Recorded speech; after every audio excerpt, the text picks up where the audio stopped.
A gente passou por muito aperto, muito sufoco durante boa parte da nossa vida. Porque ser mãe solo não é fácil, né?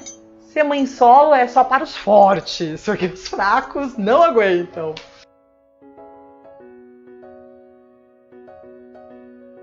Meu nome é Amanda e eu sou professora da rede municipal há 21 anos e sou professora desde os 14.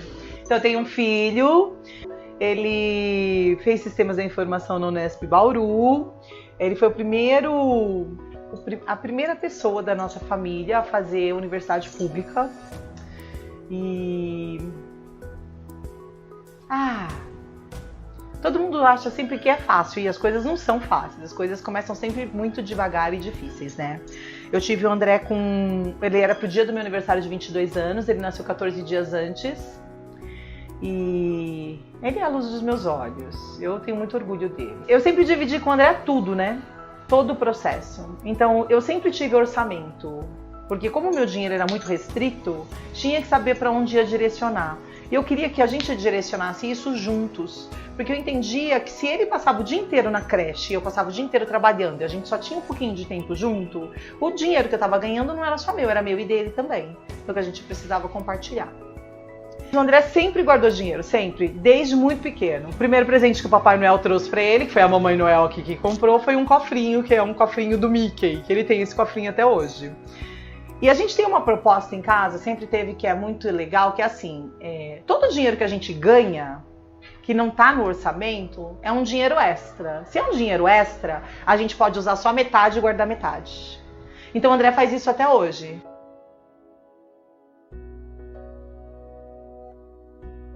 Eu não sei te dizer quando eu ganhei, eu não sei te dizer como foi, porque o cofrinho ele chegou num ponto da minha vida que em um determinado momento ele já foi cofrinho e brinquedo, tá bom? Ele já foi personagem de brinquedo junto, como é da dentro.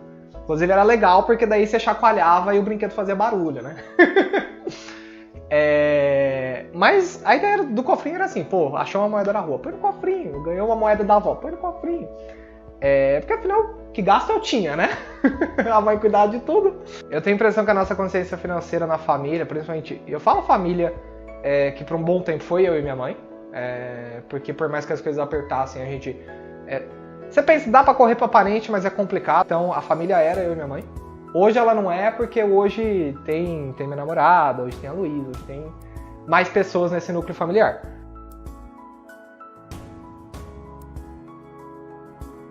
Ele estava na Unesp e apareceu, ele queria muito fazer um intercâmbio para um país que falasse inglês, para melhorar o inglês dele, porque o André aprendeu inglês jogando em casa, né, com videogame.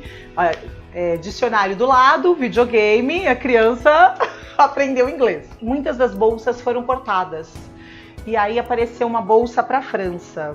Quando sai todo esse processo de bolsa e, assim, baita sorte ter conseguido uma bolsa que cobria, eu tive amigo que vendeu carro, vendeu caramba pra ir. Então, como o programa tava dando e tirando bolsa, então assim, no começo tinha 10 bolsas, virou 4. Daí um cara apareceu e disse que era 5. Beleza, 5, mas não dava pra ir. Daí um cara de outra faculdade desistiu. Então foi mudando. Basicamente o processo de intercâmbio foi descobrir, assim, um mês antes que eu ia. Chegou, me ligaram da faculdade, estavam me procurando, cara, saiu a bolsa, você precisa assinar documento, precisa fazer isso. E daí foi um mês para fazer toda essa insanidade e de, por exemplo, comprar passagem, porque é difícil conseguir um visto sem passagem. Mesmo aprovado via processo de colaboração entre os governos, eles pedem que você tenha uma passagem. Então a gente correu atrás de dinheiro para pegar passagem, pôs no limite do cartão de crédito de um, outra coisa pegou da poupança de outra e foi, ajeitou tudo que precisava ajeitar. E daí, muito próximo da data de ida, assim, eles liberavam o recurso. Daí a gente, beleza, passou uns dias assim, tomara que saia no dia certo, tomara que a gente esteja fazendo a conta do dia certo, porque se não sair a gente vai ter que pagar isso aqui do nosso bolso. Mas saiu tudo certo, deu a data, veio, por exemplo, o dinheiro da bolsa para pagar a passagem, então a gente pagou a passagem, veio para cobrir tudo que precisava cobrir. O André nunca tinha falado uma palavra em francês, né? Eu falei pra ele, troca a língua do jogo, que vai te ajudar. Eu não sei o que o cara fez, eu sei que o cara comprou uma passagem pra ir de manhã, porque não podia à tarde, porque você só sabia falar bonjour. Mas ele passou no teste pra ir pra França. E aí, quando depositou o dinheiro na conta dele, ele devolveu tudo para todo mundo que tinha emprestado. Nesse processo do André lá, ele tinha uma bolsa contínua lá. E ele foi economizando esse dinheiro da bolsa, porque o André achou que eu precisava conhecer a França. E eu olhava para aquilo, cara, e eu falava, meu, isso aqui é euro. Isso aqui é euro, isso aqui vale muito mais do que o real que eu posso ganhar no Brasil. Eu saí gastando isso aqui com besteira, é um absurdo. Então eu tentava ir guardando. E a gente ganhava lá uma conta jovem, a conta jovem não tinha imposto, não tinha taxa, então eu fui socando tudo na conta jovem. Porque eu sou uma militante da 10.639 e da 11.645, que são leis que trabalham com a diversidade étnica no Brasil. E ele disse que tudo que eu acreditava lá acontecia de fato. As pessoas eram respeitadas nas suas individualidades. E que eu precisava ver isso com os meus olhos. E ele juntou o dinheiro da bolsa durante um ano para eu ir vê-lo. E eu levei minha mãe, na época meu ex-marido. Mas eu fiquei pensando,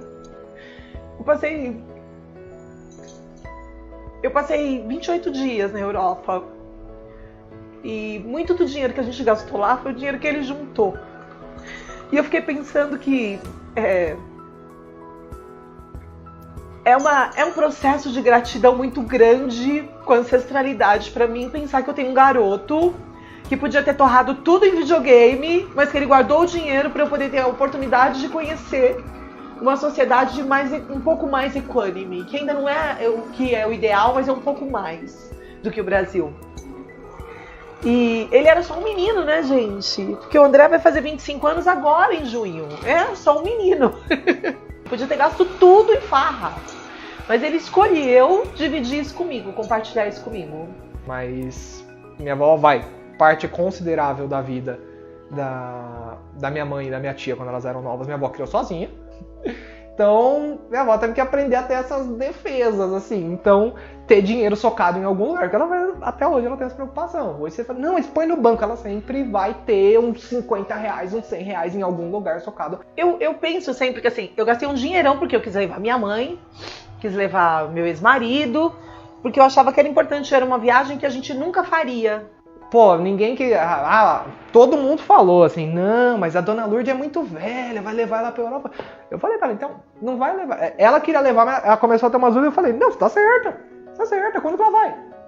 Ela chegou na frente da Torre Eiffel, ela olhou e chorou, e eu perguntei se achou bonito, né? Ela falou, então, eu achei bonito, mas eu via nas fotos, eu não achava que era de verdade. Se ela não tivesse ido, quando é que ela ia ver que era de verdade? E eu fico pensando que esse processo de compartilhamento do André comigo, ele só acontece porque a gente sempre compartilhou tudo. A gente não é... Eu nunca achei que o André fosse só meu filho, eu sempre achei que o André era meu amigo. Então o André foi meu amigo por muitos anos e ainda é. Hoje a gente ainda senta pra tomar cerveja. E quando a gente senta pra tomar cerveja, o Paulo diz, não dá cãibra na língua, pelo amor de Deus, vocês falam demais. Porque a gente fala muito e o dia todo. E não acaba o assunto, porque a gente tem muita coisa pra falar. Você sabe que eu não sou muito bom de falar assim, dar depoimentos. E acho que nem eu nem você, a gente não acredita muito em grandes atos bonitos. Eu acho que o nosso negócio tá na briga do dia a dia. Tá junto na briga do dia a dia, quando um precisa do outro. Quando um precisa do outro, tanto em coisas bobas, quanto em coisas mais sérias, então. E a briga do dia a dia não a briga de ser violento, de discutir com os outros. A briga de trazer o pão pra casa, a briga de ser um bom exemplo dentro de casa.